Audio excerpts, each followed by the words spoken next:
In thinking about career choices, have you ever asked yourself, is engineering right for me? It's a simple question, but one that's not so easy to answer. In this video, we will explain and illustrate some fundamental features of the engineering profession. That is, we will try to define what it is that makes engineering, engineering.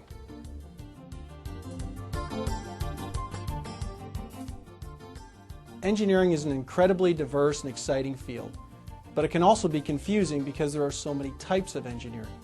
Examples of engineering fields include civil, chemical, electrical, environmental, computer, mechanical, industrial, aerospace, biomedical, construction, and agricultural.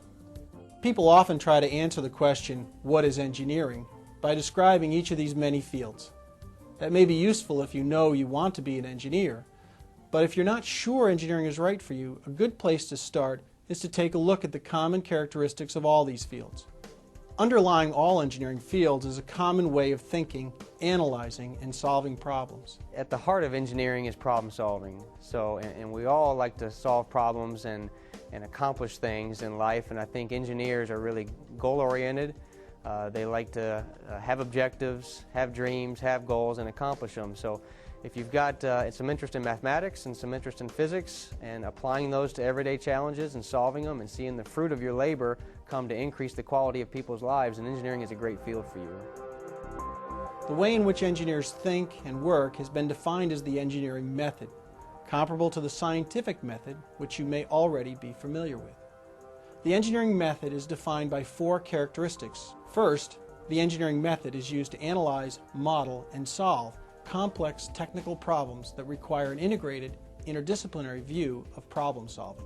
What that means is engineers solve complex and challenging problems that matter most to individuals, communities, and societies. On the Homeland Security front, we are working on a contactless fingerprint sensors. So this is an example of a biometric application where you have engineering involved, because you have to design the optics on taking the images, you have to design the sensors, you have to package it all for applications in, for example, airports. And then there is the computer science and software involved in actually doing the matching between a pair of given fingerprints. Another characteristic of the engineering method is that engineers conceptualize complex systems as a collection of smaller, simpler components. Engineers work to simplify these systems by keeping the important components, eliminating the less important, and then using mathematical relationships to describe the important characteristics of the system. Engineers break down complex systems into simpler components and, in a sense, take the problem apart, not physically, but intellectually. And central to the way engineers think is quantification. The third characteristic of the engineering method is the development and use of mathematical simulation models. Such models become the engineer's tool for examining, understanding, visualizing, and designing complex systems.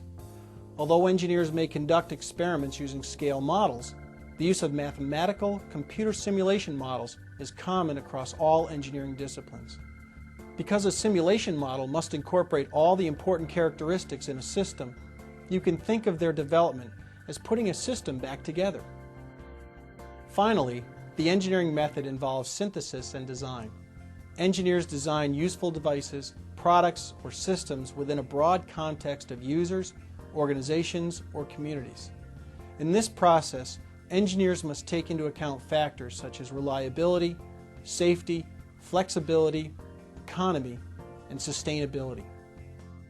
Many people think that that engineering is just about liking math and science, and that is a component of it, but an engineer doesn't sit in a cubicle just doing calculations all day.